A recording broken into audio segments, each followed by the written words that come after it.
हाँ, तो अभी तक हमने पढ़ा था कि अजंत प्रकरण आकारांत स्त्रीलिंग में रमा शब्द प्रथमा विभक्ति एक वचन को किस प्रकार से सिद्ध किया जाएगा। आज हम पढ़ते हैं प्रथमा विभक्ति द्विवचन, प्रथमा विभक्ति बहुवचन, द्वितीय विभक्ति एक वचन, द्विवचन और बहुवचन के विषय में। तो पहला सूत्र है यहाँ पर ओड आपह। ओड आप, ये सूत्र क्या करता है? तो इस सूत्र के अनुसार देखिए, ओड आप तो आबंध अंग से परे, अर्थात यदि पूर्व में अर्थात प्लस से पहले आवंत अंग से मतलब है आकार विद्यमान है, ये दीर्घ अविद्यमान है, और उसके बाद अविद्यमान है। अव से तात्पर्य है प्रथमा विभक्ति द्विवचन का औ प्रत्यय और द्वितीय विभक्ति द्विवचन का औट प्रत्यय। ठीक है, ये औट से तात्पर्य है। तो जब आ के पश्चात यानी पूर्व में हमारे पास आ है और उसके बाद प्रथमा विभक्ति द्विवचन का या द्वितीय विभक्ति द्विवचन का प्रत्यय विद्यमान है, तब इनके स्थान पर यानी इन दोनों के स्थान पर सी आदेश हो जाता है। क्या आदेश हो जाएगा? सी आदेश हो जाता है। सी में से सकार की इत संज्ञा होती है, केवल ईकार शेष रहता है। तो इस सूत्र को इस प्रकार से व्यक्त किया जा सकता है कि आवंत अंग से परे, आवंत अंग से मतलब है आकारांत के बाद। ठीक है, आकारांत के बाद, आकारांत से तात्पर्य है जब आ हो अंत में दीर्घ आ। ठीक है, तो आवंत अंग से परे ओड को सी आदेश हो जाता है और यह आकार, यह ओकार विभक्ति की प्राचीन संज्ञा है, यानी प्राचीन से ही है। तो इस प्रकार से समझ में नहीं आने पर क्या लिखेंगे हम कि स्त्रीलिंग में आकारांत से परे यानी स्त्रीलिंग शब्द हो, अंत में आकारांत हो यानी कि दीर्घ आ हो, जैसे रमा, लता, है ना, क्षमा, कन्या, छात्रा। तो स्त्रीलिंग में आकारांत से परे प्रथमा या द्वितीय विभक्ति का औ और ओट प्रत्यय विद्यमान हो, तो इस सूत्र से औ और ओट के स्थान पर सी आदेश हो जाता है। जैसे हम लिखें राम प्लस औ, इस स्थिति में औ है, प्रथमा विभक्ति का द्विवचन है, इसके स्थान पर सी आदेश हो जाएगा ओड आपह सूत्र से। और जब ऐसा होगा तब हमारे पास प्रथमा विभक्ति द्विवचन की क्या होगी? रूप सिद्धि हमें प्राप्त हो जाएगी। आगे हम चलते हैं, बात करेंगे तृतीय विभक्ति की। तो प्रथमा और द्वितीय विभक्ति की सिद्धियां इन्हीं सूत्रों के माध्यम से होंगी। तृतीय विभक्ति के लिए सूत्र प्रयोग में आएगा आंगी चापह, आंगी चापह। ये सूत्र क्या करता है कि अथवा ओस परे होने पर, आंग अथवा ओस परे होने पर, आग से तात्पर्य है आ और ओस से तात्पर्य है ओ। ठीक है, तो आ कब आएगा? तृतीय विभक्ति एक वचन में जो टा प्रत्यय होता है, सोजस अमोट षष्टाभ्याम। ठीक है, टा होता है, उस टा में से आशेष रहता है। तृतीय विभक्ति एक वचन का प्रत्यय क्या है? टा। ठीक है, इस टा में से शेष क्या रहता है? आ। ठीक, तो कहने का मतलब है आ अथवा उस प्रत्यय परे होने पर आपको एकार आदेश हो जाता है। आप से तात्पर्य है कि आकारांत स्त्रीलिंग, आकारांत स्त्रीलिंग में जो पद है, जैसे रमा का आ, ठीक है, लता का आ, अंत वाला आ। ठीक है, तो जब आपको एकार आदेश हो जाता है तो इनके स्थान पर क्या होगा? एकार यानी ए आदेश हो जाएगा। ठीक है, तो कहने का तात्पर्य है कि जब पूर्व में शब्दांत केवल आ हो यानी दीर्घ आ, और उसके बाद तृतीय विभक्ति एक वचन में से बचने वाला आ। बाद में क्या हो, तृतीय विभक्ति एक वचन में से बचने वाला आ, क्योंकि तृतीय विभक्ति एक वचन का प्रत्यय क्या है, टा, और टा में से शेष क्या रहता है, आ। तो तृतीय विभक्ति एक वचन में से बचने वाला आ हो, अथवा षष्ठी और सप्तमी विभक्तियों के द्विवचन में आने वाला ओस प्रत्यय हो, तब इस सूत्र से शब्दांत विद्यमान आ के स्थान पर ए हो जाता है। अर्थात जो शब्दांत आकार विद्यमान है उस आकार के स्थान पर एकार हो जाता है, जैसे रमा प्लस आ। ऐसी स्थिति में इस आकार को, अंत वाले आ को क्या हो जाएगा, ए हो जाएगा आड़े चा आप सूत्र से। ठीक है, तो इस प्रकार तृतीय विभक्ति एक वचन की सिद्धि हमें प्राप्त होगी। अब प्रथमा विभक्ति द्विवचन की सिद्धि आपको हल करा दी जाती है अभी, उसके बाद में आप स्वयं करके देखना। ठीक है,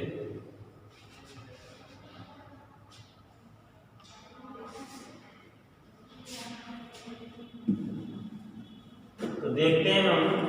तो ये सूत्र क्या कहते हैं, ये सूत्र यही कहता है कि तृतीय विभक्ति में शेष आ हो, एक टा में से बचने वाला आ हो, और षष्ठी विभक्ति या सप्तमी विभक्ति के द्विवचन का क्या हो, सप्तमी विभक्ति या द्विवचन का, सप्तमी विभक्ति या षष्ठी विभक्ति के द्विवचन का ओस प्रत्यय हो, जब पूर्व आ के स्थान पर एकार हो जाता है। पूर्व आकार के स्थान पर क्या हो जाता है, एकार हो जाता है। तो अब हम सिद्ध करते हैं रमा। क्या सिद्ध करते हैं, रमा हमने सिद्ध कर लिया। तो द्वितीय विभक्ति द्विवचन में, द्वितीय विभक्ति के यानी कि जो रमा शब्द है उसकी प्रथमा विभक्ति का द्विवचन रमा, रमे पद होता है। क्या होता है, रमे। उस रमे को हम सिद्ध करते हैं, तो किस प्रकार से होगा देखते हैं। देखो रमे, तो सबसे हम पहले लिखेंगे क्या, रमा शब्द आकारांत स्त्रीलिंग,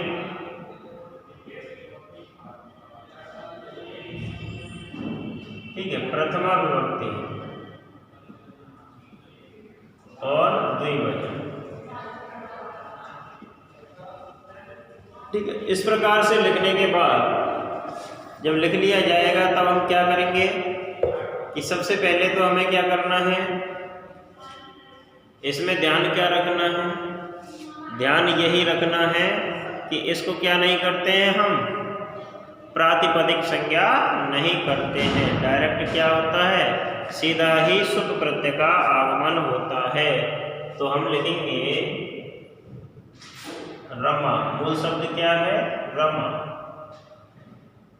और सुप प्रत्याहार के अंतर्गत आता है, इसलिए सुप। और यहाँ सूत्र लिखा जाएगा डया प्रातिपदिका,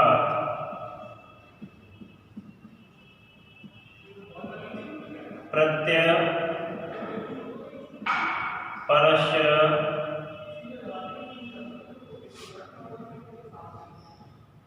सूत्रों की सहायता से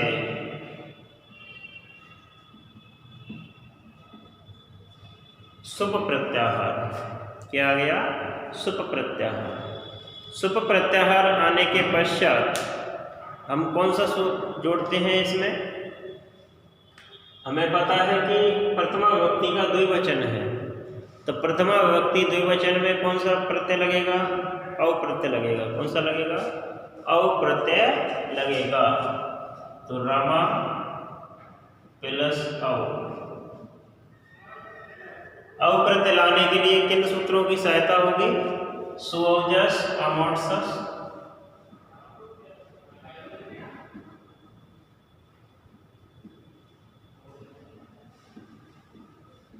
तथा सुपः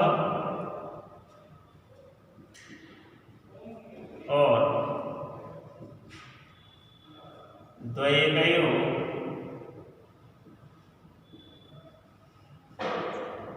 द्विवचनेक वचने, द्वयेकयो द्विवचनई एक वचने सूत्रों से क्या आ जाएगा? प्रथमा विभक्ति द्विवचन का अप्रत्यय।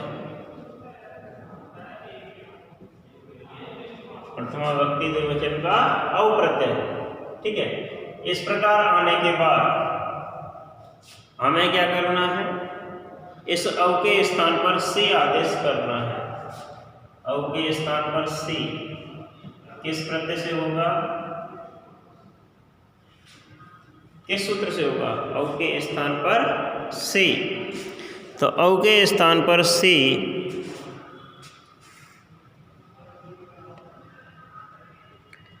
किस प्रत्यय से होता है?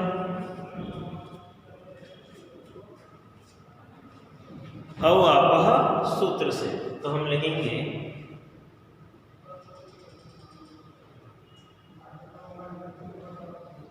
और आप सूत्र से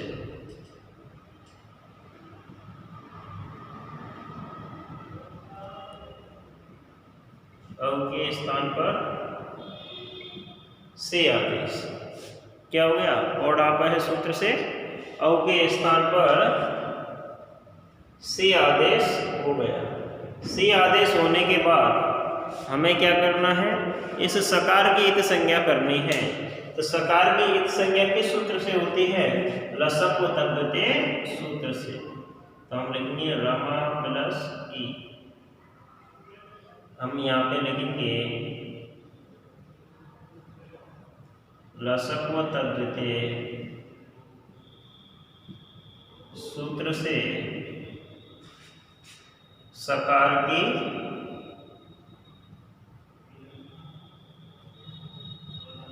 इत संज्ञा। इत संज्ञा के पश्चात क्या होता है? लोप होता है। किस सूत्र से? तस्य लोप। तस्य लोप है सूत्र से लोप। ठीक है, लसक व तद्धिते सूत्र से, लसक व तद्धिते सूत्र से सकार की इत संज्ञा और तस्य लोप है सूत्र से लोप करने पर जब लोप हो जाएगा तब हमें क्या प्राप्त होगा? देखो यहाँ पूर्व में क्या है? आ है। ठीक है, इधर क्या है? ये भी अच वर्ण है। तो हमने सूत्र पढ़ा है आद गुण है। आद गुण है सूत्र से क्या होता है? जब आ या आ के बाद ई या ई हो, आया आ के बाद ई या ई हो, तब दोनों के स्थान पर क्या हो जाता है? गुण एकादेश हो जाता है, गुणादेश हो जाता है। तो हम यहाँ लिखेंगे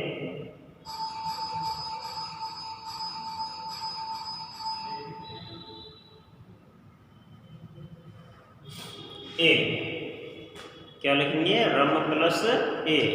और रम प्लस ए लिखने के लिए हम कौन सा सूत्र लगाएंगे? आद गुण।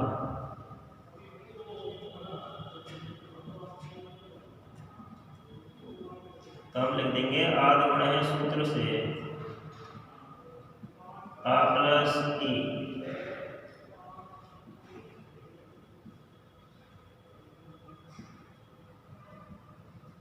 दोनों के स्थान पर ए।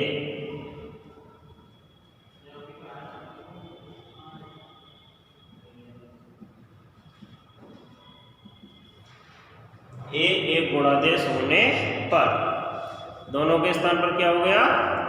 गुण एकादेश हो गया, गुणादेश हो गया।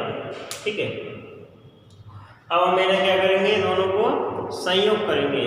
और संयोग करने के लिए सूत्र कौन सा लिखते हैं? अजेनम परेण संयोज्यम सूत्र से वर्ण संयोग करने पर। तो इस प्रकार हम देखते हैं कि प्रथम विभक्ति द्विवचन को सिद्ध किया जा सकता है। इसी प्रकार से अन्य शब्दों की सिद्धियां आपको करनी है। धन्यवाद।